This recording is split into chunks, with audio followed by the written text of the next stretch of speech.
Welcome, fellow X-Men fans. Solid Dave Snake here, bringing you a special Throwback Thursday video review today in light of my upcoming review on the X-Men Marvel Legends Build-A-Figure Juggernaut. I thought it would be fun to go back to 1996 and take a look at the old Toy Biz Juggernaut action figure.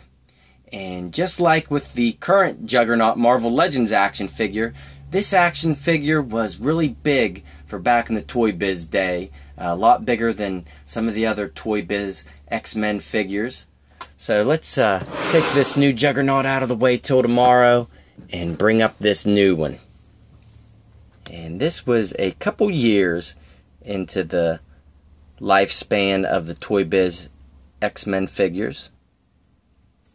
So in the series that he was in, they had a special feature for all the figures, which was a light-up feature. I remember I had Psylocke. She had a power effect on her wrist that would light up. I have her as well.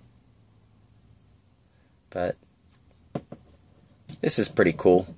I don't think this is from any storyline in the comic. I'm not 100% sure. I don't know if it has anything to do with the Mcron crystal that Juggernaut uses to get his powers. Because actually, if you don't know, Kane Marco is not actually a mutant. He has magical powers with that Mcron crystal, which gives him his strength. But another thing I used to love about these old Toy Biz X-Men figures is that a lot of the helmets would be removable, and this Juggernaut is no different. His helmet will come off very easily. And you can see the Kane Marco head sculpt underneath, which I always thought it was funny how tiny his head looked in comparison to his body and arms. But I love it. That's how he was in the comic books. And he is just over-exaggerated everywhere. From his arms to his chest to his back.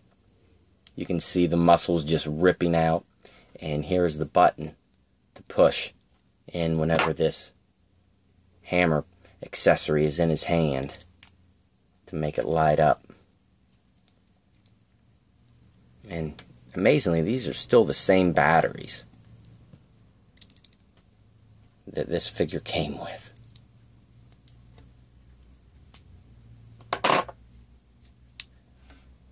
And those arms are just massive. And I really like the detail that they put in them. All the way back from 1996 with the veins going all over the place. Of course, his hands are oversized as well. See that very tight grip for the hammer. And then his right hand is an open grip.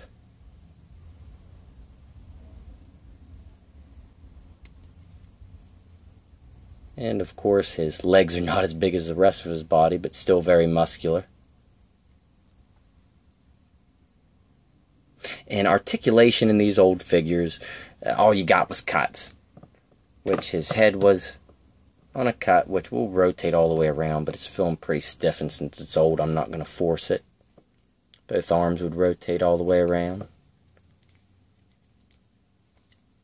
Well, at least the right will. Felt like something was catching on this left whenever I started turning it. I don't want to mess anything up because you know there's wires running through there for that power effect. No waist cut, but his legs will kick up and back straight, and he has hinges at the knee. So, not too much articulation, but of course these older figures did not have that much articulation. But still an awesome piece in these old Toy Biz X-Men action figures. I really like this one a lot. This was one of my more favorite villains they did from back then.